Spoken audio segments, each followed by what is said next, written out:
টাকা পয়সা, জাগতিক সম্পদ এগুলা। আর রিজিকের সর্বোচ্চ স্তর হচ্ছে fitness, physical and mental fitness.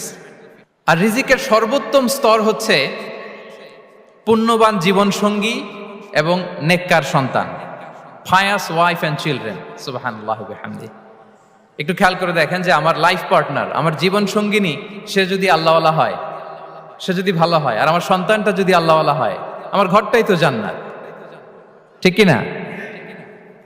তো এটা হচ্ছে রিজিকের সর্বোত্তম স্তর। জীবন সঙ্গিনী সে যদি নেককার হয়, আল্লাহওয়ালা হয়, মুতিয়া কানিতা সে যদি হয়, আর আমার সন্তান, আমার চিলড্রেন, সেও যদি ফায়াস হয়, তাহলে আমার ঘরটাই হচ্ছে paradise, a piece of paradise in this দুনিয়া।